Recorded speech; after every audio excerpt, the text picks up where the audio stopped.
everyone. Good morning. It's just a chat with Bunmi Alabi once again. How are you doing? And how is everything generally? I always say that it's not about what you're going through, but how you respond to them, as in your perspective towards things going on around you. There are so many things, especially when you're on internet, on social media. There are a lot of things that can, a lot of things that can affect you psychologically, and it's about how you respond and you react to them. There are some things that you see that they are not even healthy for you. If it's for you to just take time off social media sometimes, it could be relieving because when you look around, you are not even seeing any story that would even encourage or motivate you. So it's okay to even stay off social media or anything that is going to affect you mentally. It's one of the coping mechanisms I use sometimes when I feel like, oh, I'm not really feeling myself fully. So you can also adapt to that. All right. Okay, this morning I have an amazing guest here with me. But before I introduce our guest, please welcome with me Lady Avalon, as she's going to join me on this. Good morning. How are you? How's everything? Good. And how is Nigeria? How we coping? We're coping. You're coping. Yes. You look like what you're going through because you're always looking fresh anyway. We're coping. We're coping. The truth is that Nigeria cannot change the world that will move with it. Yeah, we move with it and we change our perspective towards it and know that okay, no matter what, like my friend was saying that even if they sell a crate of egg for 10,000 naira, see, we are still going to be eating egg. They are not going to tell yourself once you Abi, say they wake up next. I wanted to buy egg one day. They say one egg is 250 naira. I was Yes. like seriously, just to eat egg. Wow. So It's it's moving. All right.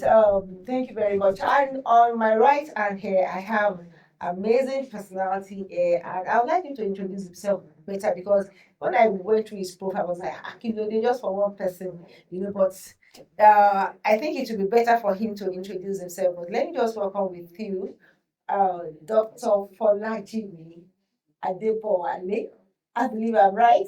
Yes, you are. I'm glad to have you here. You're welcome. Thank you for having me. Yeah, it's been Thank a you very while. much. I'm looking forward to having you on Just a Chat. I know a doctor that is very, as in multi-talented, that is very vast in different areas. But I would love to have you on Just a Chat. But thank God that you are here with me this morning. Thank you very I'm glad much. to have you. So Thank you. let's meet Dr.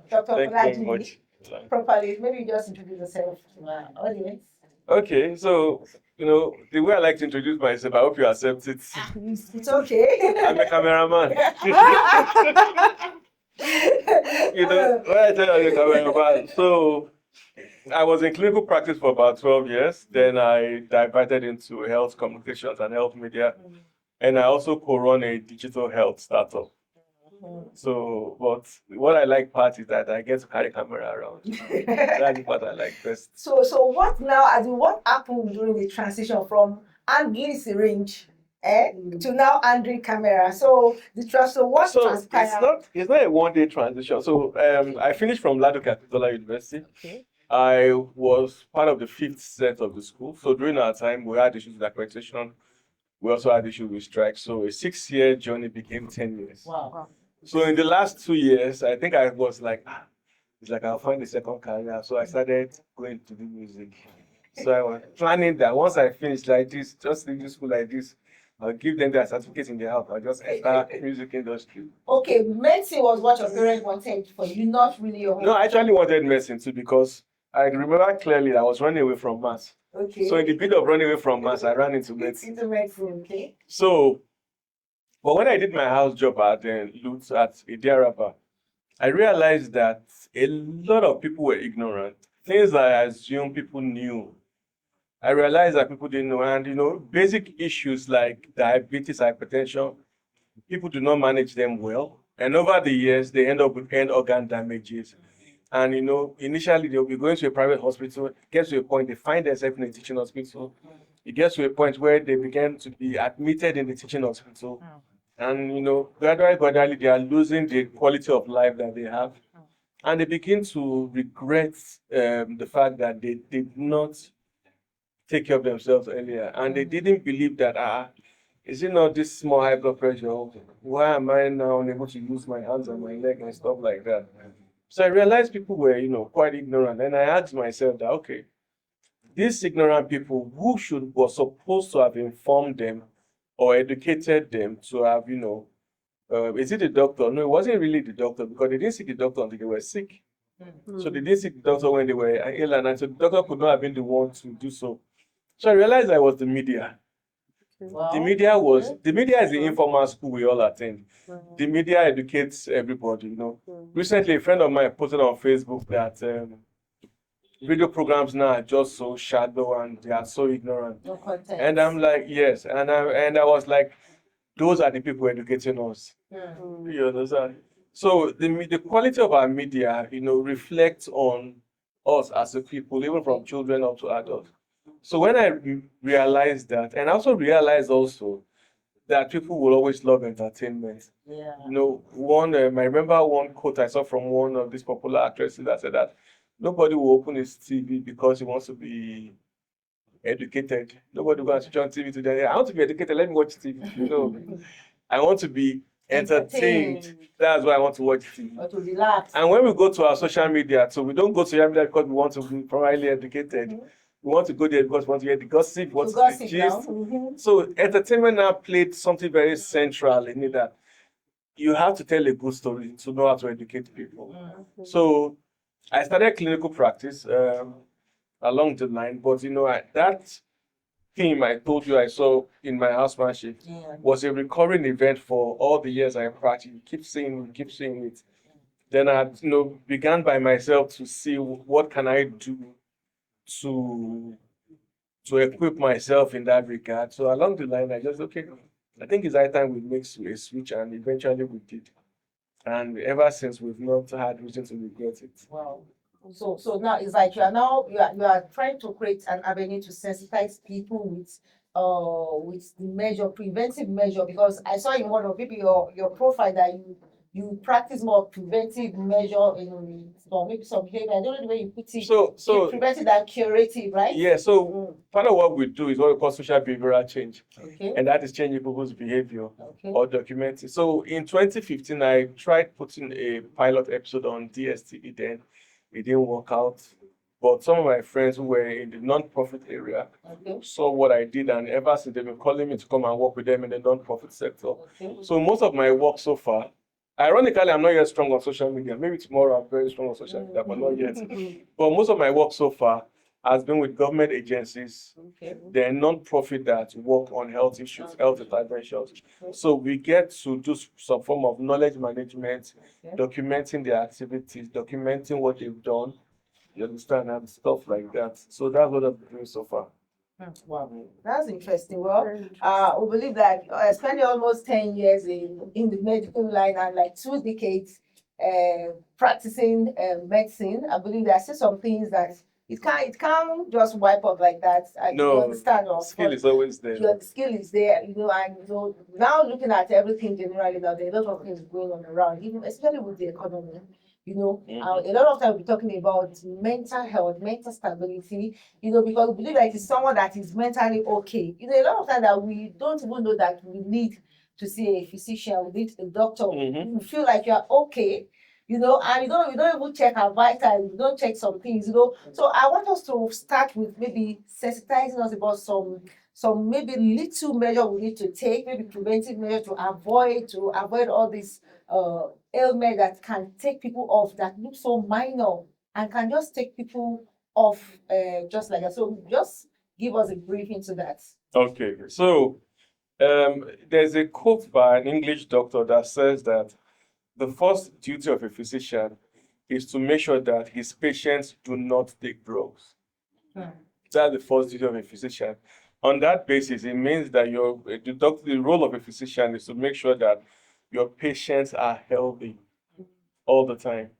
But you know, we have a structure, your system and the structure you live in matters. We have a culture, we have a behavior where once you are healed and healthy, you don't bother about hospital. I can categorically even tell you that in Southwest, we don't even have a healthy hospital practice. We don't like going to hospital. We don't like spending in the hospital. If you start spending in the hospital, like, so we don't like it. So we don't even attend properly. We don't even want to go to the hospital. And you see them in naming ceremony, they will tell you that if we hear your name in the hospital, it's because you are the doctor or the nurse. You're not supposed to be a patient. Whereas we're supposed to go to hospital for regular checkups to make sure that whatever problem you have is quickly detected and managed very early. One of the big problems we have in healthcare in Nigeria is late presentation. Before they come to the hospital to get the proper solution, they would have done chemists, done the antinos, adupo, done all those things, wasted time. When they now realize that, this matter is getting serious, they now come to the hospital. As at then, I used to see the hospital as fire brigade work. The house is already burned, they just come and put up the fire. It now depends in the fire. Is it the roof that just got burnt? Is it the first floor? I mean, the whole house has Google burnt. You understand? That's the kind of way people presented. They come and you realize that you've had some damage. We can stop the damage, but you can't fully recover. That's what you tell some people in the hospital there.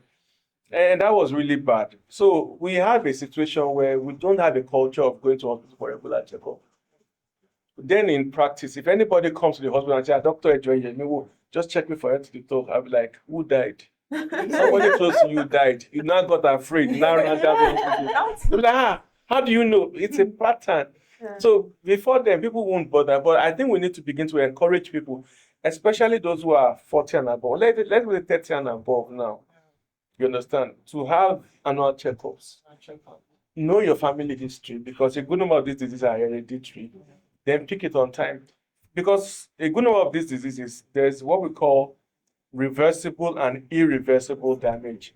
So when something just starts, let somebody is hypertensive, if you quickly attend to it, even if he has had damage to the vital organ, because hypertension affects the vital organ, the brain, the heart, the kidneys. So let's say he realizes on time and begins to control the blood pressure, even if there were damages, those damages will reverse and the organs will be healthy again.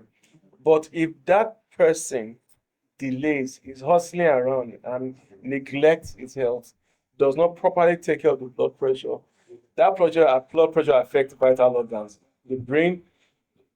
Some of these diseases, it's as if they are demonic, especially cancer. I'm not saying it because I'm a church angle. They target, like if you target this thing, this person is dead, and that's what they target. You understand? That's why those three organs, the brain, the heart, the kidney, they are vital organs. If anything goes wrong in those three organs, that person is gone. You can lose part of your intestine, nothing will happen. You can lose part of your liver, nothing will happen. You understand? You can you can cut off somebody's spleen, nothing will happen to the person. You can cut off somebody's leg, the other part is okay. But when you affect anything that affects the heart, the brain, and the kidney, that person is literally gone. And that is what hypertension primarily targets. And you have roughly, they say 1 in 4, 1 in 5 Nigerians are hypertensive. Doctors, before you go on, I know there's a question that came on about talking. Thank you very much, sir. Talking about difference between drug and supplement. You're going to ask that, but something came to my mind as we were talking. Some people don't like doctors because by as we are talking. We said we don't like them. As we're talking, I'm already getting scared. They hardly accept your counsel. Because the way you mentioned, what's the brain, the kidney, when you're 40 years, and when you're 40, I was like, hey, God, why did I do this? But the truth is, a lot of us, we are scared of going to the hospital because sometimes when you get to the hospital, sometimes you might go for just ordinary headache or something. And by the time you get there, they diagnose something else for you. They try because, the economy is very, very wonderful now. And we know that everybody, even health practitioner, everybody is looking for how to make money. I've seen a lab attendant and a medical doctor argue that the doctor was telling the lab attendant that, am I not the one that recommended this patient to come and do this test? You also like some tests are not really necessary, but because they want to make money, they tell the person to go and do tests just to make money for them. And there are some that they will just pick something out for you so that it can create a kind of fear. So that's why some people don't even like going to the hospital to go and do some checkups until the fire brigade or anything collapse. Like you say. So how do we now know that this thing is just for we're just doing it for just awareness, for my body. Without even going to the hospital, that I just want to ensure that I'm okay. At least I can walk. I'm still moving. I'm still doing something. So what are the simple symptoms you can really, really watch out for that can make you say, I want to go to the hospital? Things are hard now to do tests, to check up for your whole body. It's not my mind now. So what are the things we can look So- out for? You've spoken like a true Nigerian. It's reality now. Yeah, so the first angle to the matter is this. I have to admit there's been some level of abuse among healthcare practitioners trying to falsify issues and complicate issues just to make money. You know, at least you've entered this hospital, something was wrong before you go. Of course. You can't just come and go away Just like that. You know, I know all those behaviors exist, but you know, you can always work out something that is safe for yourself. Even, you know, more recently now, I've not been in clinical practice, but I've always been a sort of a guide for several people who go to the hospital. You understand? By the time you see a doctor and you tell him that another doctor sent you, or I have somebody who is a doctor, that doctor will let you know, he knows that you can't give you any hanky-panky story because the other person will, you know, cast him out and let him know, no, that's not what we want. The other angle to the matter is that, you know, simple things are what we start with on this matter. Okay. When we talk about an annual checkup, you really don't need to even see a doctor physically. You might go to a laboratory and run a general checkup or discuss with the doctor on the phone. Telemedicine is there. I won't say thank God for COVID. One of the blessings of COVID was there was an increase in telemedicine. And when you talk about the fear of the hospital, even me as a practitioner, I still remember when I was a kid, how fearful I was of the hospital. If I wasn't feeling sick, the moment I entered that hospital and smelled that smell, I was just feeling sick. There was a sickness of malaria you have. There's a sickness that you have when you're still that doctor nurse with that injection about to poke you. And, you know, it's very traumatic for most people, and we've not gone past that stage in development. So that is, you know, one of the reasons why people still want to run away from the hospital. But when you come to the fact that, look, this issue is an issue of life and death. This matter involves my life. If I don't put this thing right, I need to prioritize this thing. Then another problem we have is that people are not, like I said, it's a culture that people are not satisfied with negative results. Let's say you run 12 tests, and in those 12 tests, it was only one that had a problem. All other things were normal. People might say that, oh, I've wasted money in all those 12. And it's not a waste of money, it's a guarantee or a reassurance that nothing is wrong with you. What if we had picked something? Do you want us to do 6/12 and pick everything there? The fact that you've run 12 tests and all of them came out well, it's not a waste of money. It's a show of good health. The only reason why I'll be worried is, let's say that person has an ailment, something is wrong. The doctor should be able to tell him that, okay, go and run this test. Those tests should not all come out as normal. Those tests should give the doctor an indicator of what is going on.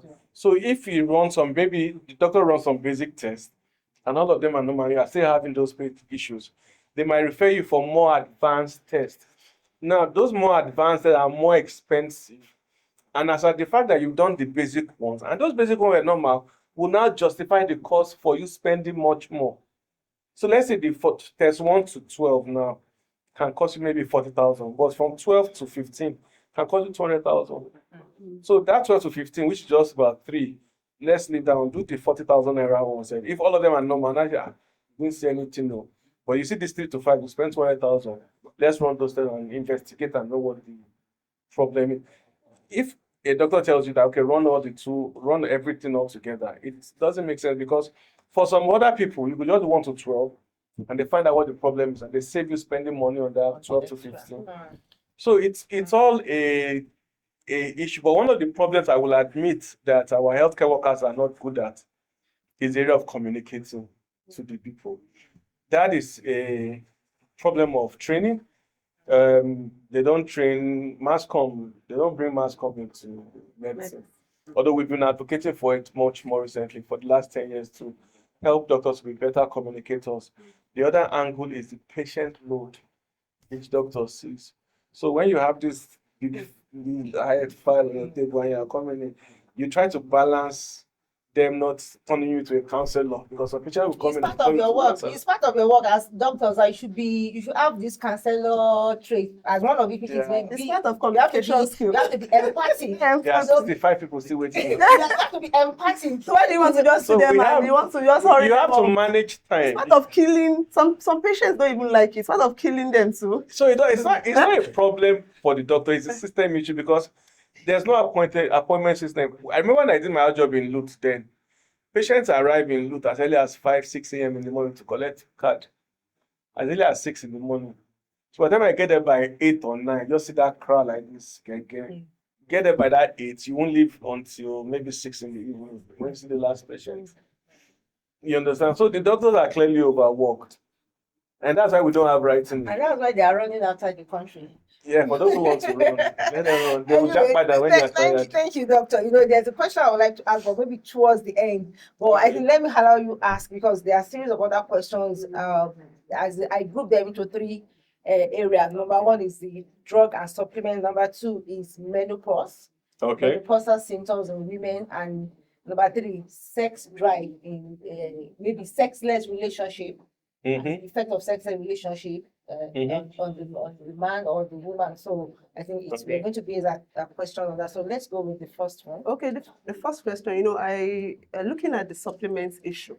Yeah. If you see people abroad and tell you, some people take paracetamol, Panadol, vitamin C from Nigeria when they're traveling. Because they will tell you that when you are there, you cannot easily buy drugs. But there's supplements everywhere. So it's accessible for them and they can bring it into Nigeria. Mm-hmm. So what's the difference between supplements and drugs? Because a lot of us are actually confused in that area. Then there was a statement today that said telemedicine. So I want to expand on that. Then my second question, that one is not a question, is about the fact that when you started this practice, you said you shifted because you wanted people to understand the kind of medicine you're doing. So you wanted awareness, entertainment, and you also wanted to go into camera or something, communicate with them. Who can communicate with the people? People cannot just come to the hospital and feel that everything I needed, the doctor should tell me. It is because somebody is not communicating with them how to prevent instead of cure, right? So have you been able to use this method to communicate to the people? Do you understand what I'm saying? Yeah, I understand. Have you been able to use that method to communicate with people? Because I realized that even on social media, it is not everything that we should listen to. Some people listen to their problems and increase their level of problems. So how have you been able to use your own practice to encourage others? Okay. Sorry, before you go on, we'll rightly take a quick commercial break and we'll be right back shortly. Introducing Vintage Bread, the taste of tradition. Experience the warmth of freshly baked bread, just like Grandma used to make. Vintage bread, soft, fluffy, and full of flavor. Our bread is made with love and care, using only the finest ingredients. Try our delicious varieties today: milky white bread, coconut bread, sardine bread. Place order now and indulge in the satisfaction of irresistible cravings. Vintage bread, fresh from the heart to your table.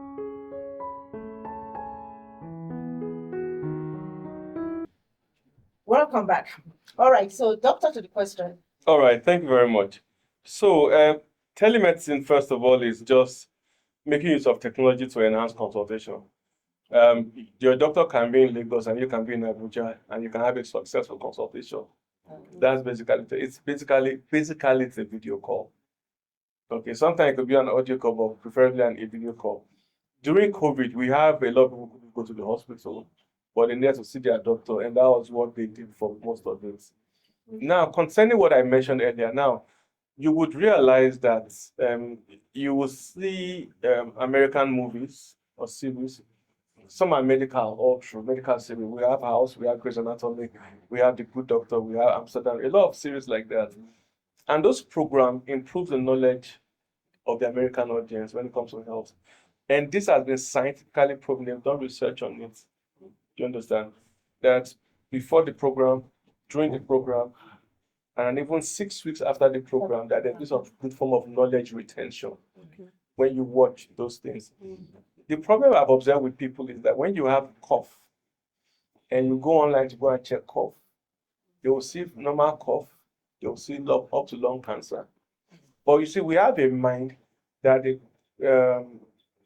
evolutionary, our mind is wired for danger. So you won't look at the simple cough. You'll be looking at the tuberculosis and the lung cancer and all those serious things. Those are the ones that will stick to your memory because our mind is wired for avoiding danger. So that's when when I went to go and say, oh, like what I saw wasn't nice. So there were simple things there, but you didn't register it. You went to go and focus on the complex things. Now, what we've been trying to do in the past few years is trying to make sure that the kind of content that goes out is much more entertaining and much more informative for people. That's what it's about. Most of my work recently, I've actually been with the non-profit agencies, showing what they've been doing and making it more accessible to a large audience. You understand? Extensively, we've done some extensive work in Europe, Nigeria, but the work we've done, in my own opinion, we've not even done up to 5% of what is needed. There's still a lot more work that needs to be done in that regard because we have terrible health indices in Nigeria. When it comes to health indices, rate of children dying, rate of women dying from pregnancy, rate of people dying from malaria, Nigeria doesn't have a good reputation globally in those regards. So we still have a lot of work to do. Yeah. So which other question have I answered? Drugs and supplements. Good. You see the supplement and drug thing you have, it's always wahala for us in the hospital. I'm not a fan of supplements. I feel that something you don't take and nothing goes wrong with you. Why are you worrying yourself about it? A lot of people cannot afford supplements, but they are doing fine. So supplements are not mandatory. It's because some people have extra money in their pocket that you're thinking of, okay, somebody sent it from abroad. Those that don't have friends from abroad, what is it? What did they do? Do you understand? Yeah. So, and I feel that the supplement industry prides on people's ignorance and they give you one fixed sense of hope. Drugs are drugs. You have a problem, you have an infection, use an antibiotic. You have a fungal infection, use an antifungal, very specific. But supplements don't have all that. However, there are groups of people who are probably recovering from an illness, or for the very elderly person or the very young person, because those extremes of age have a poorer immune system. The very elderly, the very young, they might need some form of supplements because maybe a child is not eating well, you want to push the eating, or the elderly woman is not eating well, or the bones are frail, you want to help them supplement it and all that. But for every other person, I don't, unless that person is recovering from an illness, I personally would not recommend a supplement. All those, one will boost your brain, one will boost your immune, one will boost this, boost it. In my own opinion, there's little or nothing to show for it in results. Little or nothing. They will tell you they have this, they have that. But I feel in Nigeria right now for us, especially with the economy, focus on what is important, focus on what has a point. If you don't have supplement, then nothing will go wrong.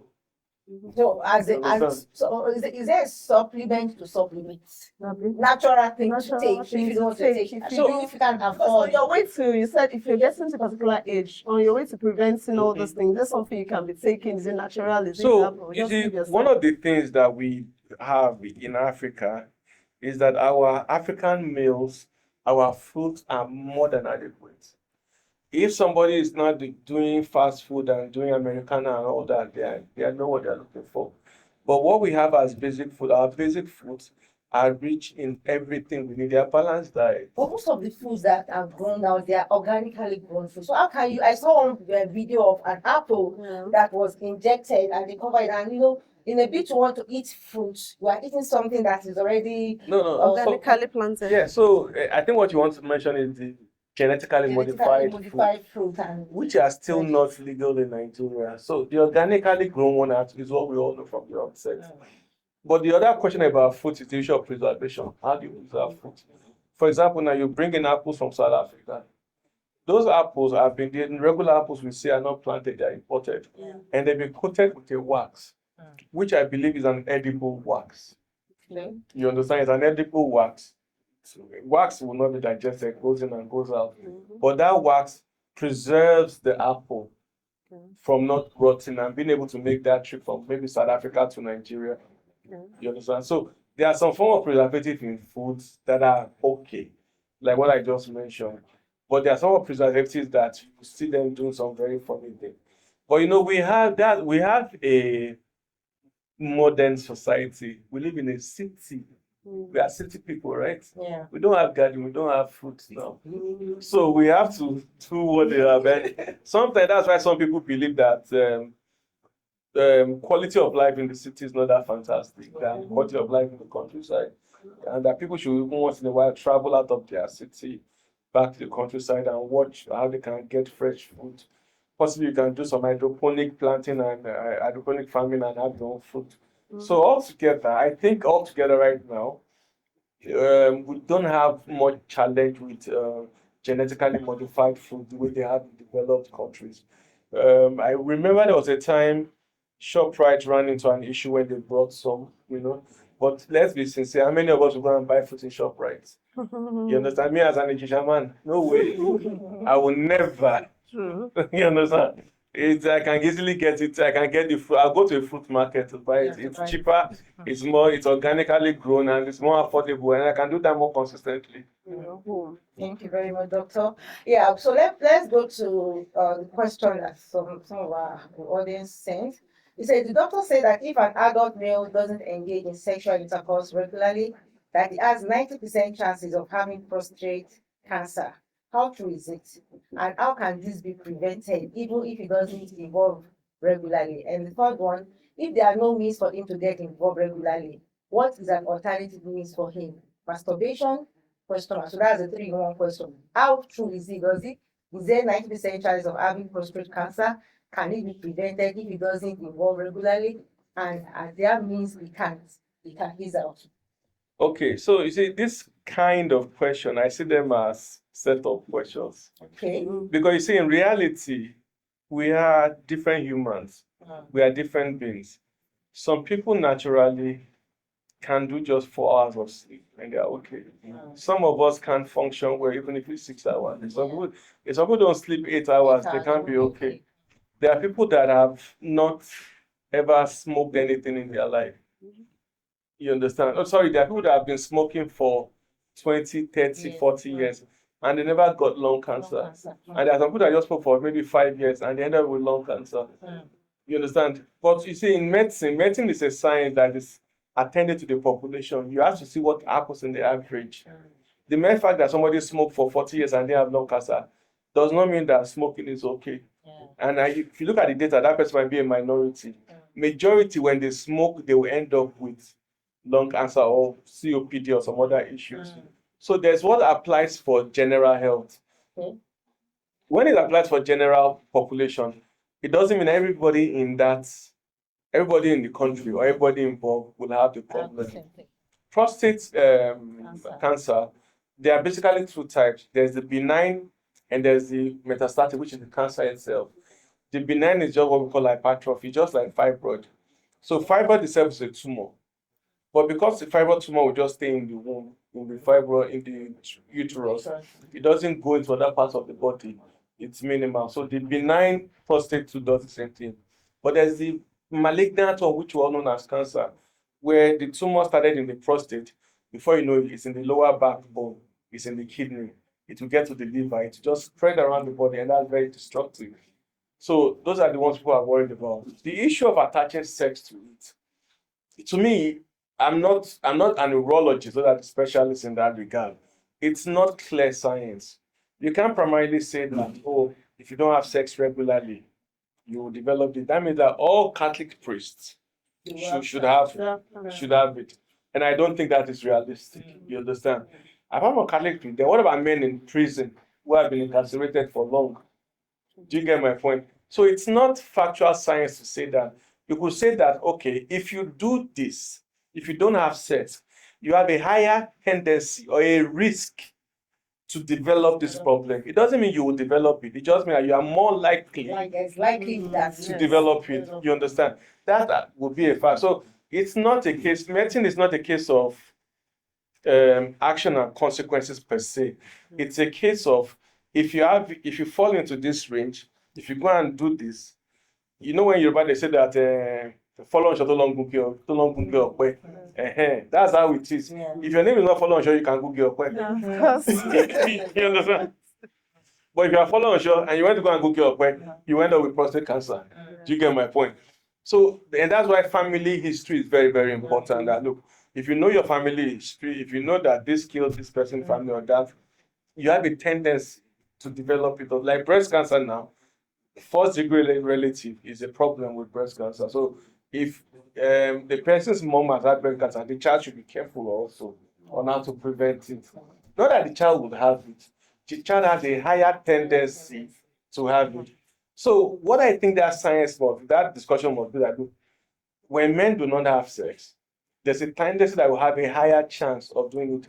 It does not equate that all men will then have that problem. Okay, all right. So the third question to that, you said, are there other means that such men, like the Catholic priests and people in prison, at least they are not having it? So does that mean there are some people that are created and they will not have it and they will be okay like that? Do you understand? Or there are ways that they can ease out and it's still acceptable medically? So the issue of you talked about masturbation. Yeah. The issue of masturbation is debatable. Going by Christian faith, it is not agreed. Medically, some people would debate for it, they would debate against it. And also, there's an addictive component to it. Yeah. So we can't lump sum the same solution for everyone. Everybody. You have to define everyone particularly based on your condition. Do you have a tendency to partake? I mean, do you have a tendency to have low self-discipline and you partake in it? Do you have a tendency not to even bother yourself about it and you'll be fine? There are different angles to answer the question, but you can't just give everyone on earth the same flat answer. And also, people's faith also matters. Some people will do it and they are mentally saddened and they are mentally depressed by it because they are like, I'm not supposed to be doing this. Some people will do it and be like, I don't care. We all differ by every means and all that. So it's everyone has to be attended to individually. And if that person is worried, you need to assess yourself and see what works best for you. Thank you very much. I think the question on menopause, let's quickly talk about that because of our time. Okay. I think there's this, like you said, something that it doesn't go the same way. I think I've learned that for everybody. But there's question that, my child starts menstrual cycle early, that means she's going to enter menopause early. So I don't know if you've heard about that before. Does menopause has anything to do with how early you start your menstrual cycle? And for women, what are the signs? Because, like, for example, my mom, when she was going into menopause, we felt she was pregnant. And we're 7. So we just started seeing different signs, and we told her, Mommy, if this thing that is happening to you is pregnancy, that baby will throw it up for you. So, and I've seen that a lot of women is heat. They'll enter a car, they start finding. So what are the signs that women start seeing? At what age? Yeah. So I can't recall clearly the age for menopause, but I do know that if anybody who is 45 is talking about menopause, that's very early menopause. I think 50, 55 and above is more acceptable. From 55 and above. I can't clearly recall the exact cutoff age for it. Hot flashes is one of the biggest signs for menopause. Hot flashes. I recently saw a video of a woman who was I think she was in the US, very cold weather. She was bald-headed, and people could see heat coming off from her head. The way they see heat coming from the way they breathe out, yes. So those hot flashes occur, makes them very uncomfortable. Very, very uncomfortable, especially if the environment is also equally hot. And depending on the temperament of the person also matters too. Then another thing happens that their sexual libido may change, because one of the problems they have with menopause is vaginal drying. The wall's secretion dries all through. So a good number of women become averse and don't want sex anymore. They are averse to sex. So, and some around that period will now even pick it up much more. And will now just skyrocket and go up. For people going through that, are there things they can do, maybe for the hot flashes and some other things? Yeah, so hormonal replacement therapy can help some women Okay. because some women, by virtue of maybe their work or their position, they can't afford certain things. Then some can lose weight around that period when they are Yeah. on the Okay. big side, and some those who are Okay. slim can even now even gain weight. Okay, yeah, I think there's Around that on that period. hormonal replacement, there's a question on that. What are the benefits and risks, and how long will I need to take it? So one of the problems about benefit and risk is that for every individual case, it's usually different. Another thing that occurs in menopause is that bone density reduces. Okay. You understand? Bone density reduces. Now, if is this severe bone density reduction, is it mild bone density reduction? That we don't know. The hormonal replacement therapy will have to address a particular issue. You understand? And whatever they want to address, somewhere we say that look, I've not had a child, I still want to ovulate and have children at 53 or 54. And then they have to go through that so that they can keep ovulating. So some other reasons, some might be health related and all that. But for every particular person, they have to do a what's it called? A risk benefit analysis.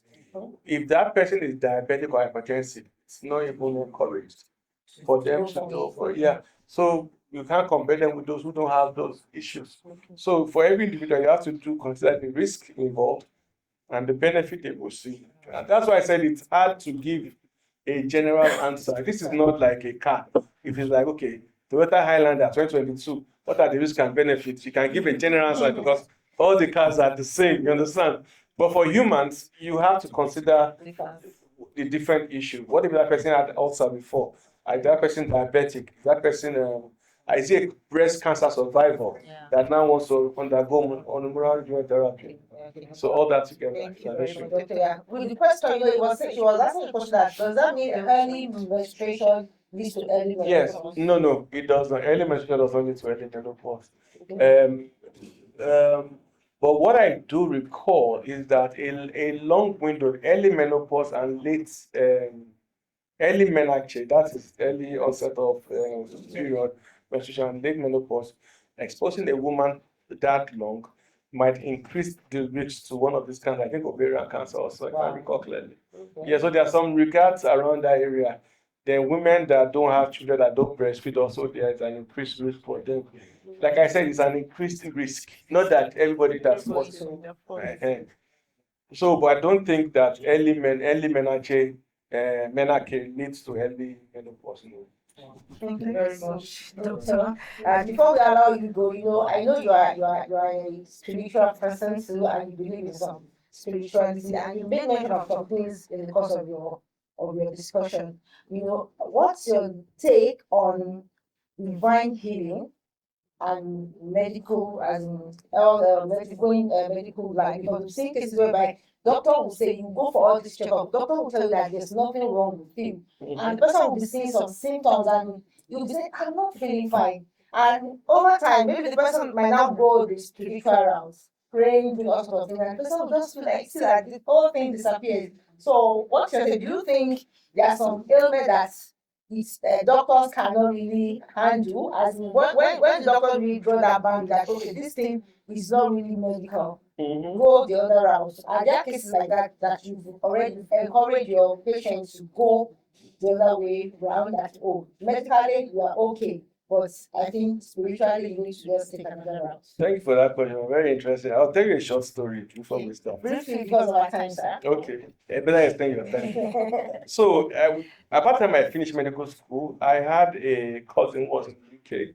Okay. And look, my cousin's daughter asked me some questions that, have I been to the voodoo man's place before? And I said, no. He said, really? He said, no, I've not been there before.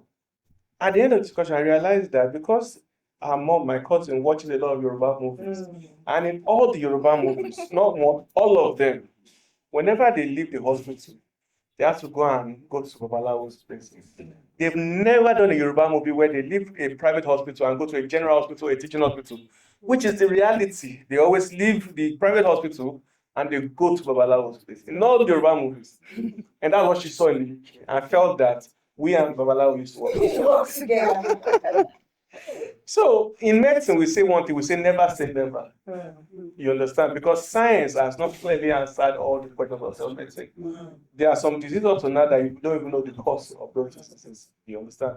So we don't know if it's still science working or something that is supernatural. Do you understand? But there are clear instances where even doctors get mystified. Now, I'm not supposed to tell you this because in church miracle, church testimony session, they've turned doctors to devil speakers or the PR for the devil. The doctor said, the doctor said, and in all sincerity, a lot of times, based on experience, a lot of things I never said that they say you said. You understand? I've seen cases where you tell someone to do a cesarean section and they say, we want to speak to our pastor. Sure. And I talked to the pastor said, go ahead, God will be with you. And the patient will now be raking for the pastor that, so you believe the doctor's report? So you are believing the doctor's report? The pastor just said we should go ahead and you are still angry with him. You know, but in medicine, we face a lot of challenges. Some of it we can define, some we cannot define. You understand? But but you say a lot of times there's a lot of fake issues and a lot of assumptions and a lot of fun. I've seen a case where some people who one sect that was recently popular in the news with their green camouflage, they brought in somebody 4 p.m. There were about 17 that came with that woman. Preeclampsia, full-term pregnancy, convulsing. You can't expect a convulsing woman to go into labor. You have to bring that baby the fastest way out, which is here. I said, we do say, they said they don't do CSB at church. All of them, they give her like Hebrew women. This is Nigeria, this is not Israel. This woman is convulsing. They all left. They all said, no, in our church, we don't do CS. So they all left. 3 a.m., only the man and the wife came back and we still did that section. Luckily, because she gave her an injection at 16. But they came, no crowd followed her back. But they came back and, we had a section and the baby was okay and all that. So we've seen several cases where people want to claim the church can get. But my own take about miracle is this. When a miracle does really occur, nobody asked for it. It just happened. Whether you prayed or you didn't pray was not even an issue. It just happened. Do you understand? There have been cases where possibly we were trying to resuscitate a baby and the baby is not even responding on time. And some of the time we even give up and boom, baby comes up again. You understand? It'd be like, wow, we were actively resuscitating. There are certain things that you see that don't, you can't really put into the general response line. Yeah. And another thing you must also realize is that for newborns, female babies do better than male babies. Male babies are we're just big body, it's not big energy. So if a female baby and a male pregnancy, two pregnancies, male and female baby, if they undergo the same stress, the male baby will die first. Wow. So we end up having more stillbirths as male more than female. The excess chromosome confers more resistance or more resilience for the female babies. You understand? So there are several things that we can't clearly say will define, but believe me, science has gone a long way in healthcare. But overall, people bring in more annoying issues than even us seeing supernatural things. Yeah. All the same, we believe in supernatural, we believe that direction matters. But that reminds me of my own case. Before we just wrap it up quickly, the doctors have said no to certain things. A lot of things for me, like when we're trying to have our first baby, I don't know if you have shared that with you. The doctor, when doctor saw he said we should do sperm count and everything. So when he saw our results, he said there's no way you can produce a baby with this, and he said the only way to have a baby is through IVF. And we left that place disappointed. And we're just doing our thing. And boom, after a month or thereabouts, I took him. I went to the doctor to tell doctor, I'm pregnant. I said, I told you that you can't have a baby. No, that is Adam. Like I told you, medicine, our philosophy, never say never. Never say never. So you not say I should go and do it in their own laboratory. I did it, and the test came out negative. I cried. The next month after that time, I took him again. I never went back to the doctor and had my baby naturally. So that's a miracle. So I'm a miracle apple. But at the same time, thank God I grew up in this religious setting whereby our pastor, when some cases need medical attention, he will not require him to say, go the medical. And when there are something that needs spiritual, I will tell you that don't waste your money. If you insist to go to the hospital, you might go there and the doctor will say there's nothing wrong with me. So you just say, just go and fulfill your curiosity. So you won't enforce that you have to go to spiritual, depending on your level of faith. So I think I understand that when you are saying that there are some doctors that made you look like devil, and that whatever you say it's on the negative side, but all the same, I really, God is in control. It's one that even gives you wisdom and the grace and the knowledge to be able to carry out your assignment. So, Doctor, thank you very much for coming. And I know that there are a lot of things you are working on. So maybe briefly, just in 1 second, how they can see more of your works, maybe the social platform where they can see your works, your awareness, and a lot of things. Maybe you give us your handle or. Okay, I can share my handles, but like I said, it's a fault on our, it's a blind spot on my side. We are not yet active on social media, but hopefully we will very Because you soon. are boring. The doctor is boring. Not socialize. No, we will very They soon. want to make money, they want to socialize, they want to communicate. Okay, so your social handle. FOLAJIMI ADEBOWALE at FOLAJIMI ADEBOWALE. Anyway, Can reach FOLAJIMI out to you ADEBOWALE. for consultation, all right? All right, thank you very much, Doctor, for coming. We appreciate you. And please, if you have any question for him, then just reach out to him through the ad we just dropped down now, and you can just make your inquiry, make your consultation, but it's not for free. So maybe I'll be your manager. No problem. All right, thank you, Thank for you coming. We appreciate you that watch us. Please do subscribe to this channel. I always say subscribe to this YouTube channel. Like this video, drop your comment, drop your question. I will be glad to relate it to Dr. again if you have any other question. So we'll come away again next week for another interesting episode of Just a Chat. It's me, Bunmi, saying have a pleasant weekend. Bye. Bye. Bye.